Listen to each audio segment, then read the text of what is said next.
के लिए किया, कभी जात के नाम पे किया, कभी धर्म के नाम पे किया, जाने किस किस कारणों से तो वोट कर चुके हैं हम लोग।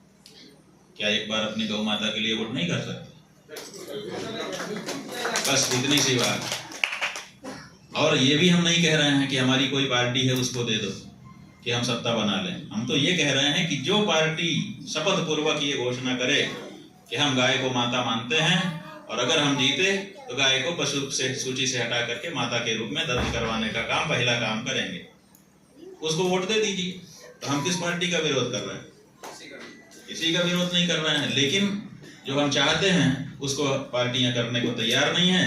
और जब हम आगे बढ़ रहे हैं तो कहती हैं कि ये हमारा वोट काटने के लिए आ गए। हम क्यों किसी का वोट काटें? लेकिन तुम्हारे आचरण के कारण ही तुम्हारा वोट कट जाए तो उसके लिए हम कौन से जिम्मेदार? हमने तो तुमको मौका दिया है, कोई भी पार्टी हो देश की वो आकर के खड़ी हो जाए और कहे इस बात को शपथ पूर्वक, लेकिन कोई भी बंधुओं कहने को तैयार नहीं है। क्यों? क्योंकि अनुमान ही है।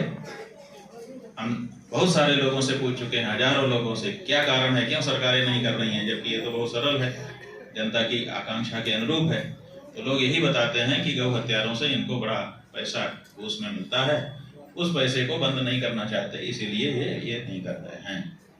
तो थोड़े से पैसों के लिए माँ की बोटी बोटी करके आप बेच रहे हो, ये कितनी खराब बात है। और सबसे खराब बात क्या है कि हम हिंदुओं का वोट ले रहे हो और हमारे ही वोट से ताकत पा करके हमारी ही माँ को काट काट के बेच रहे हो।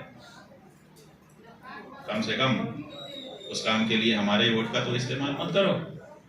तो यही मूल बात है जिसको आपके मस्तिष्क में प्रवेश कराने के लिए हम ये यात्रा कर रहे हैं।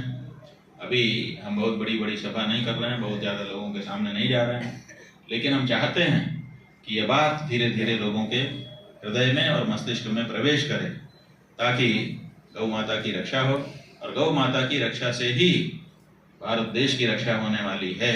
अन्यथा आपके बड़े बड़े बंगले, बड़ी बड़ी कारें धरी रहेंगी और आपकी आने वाली पीढ़ियां उन्हीं बंगलों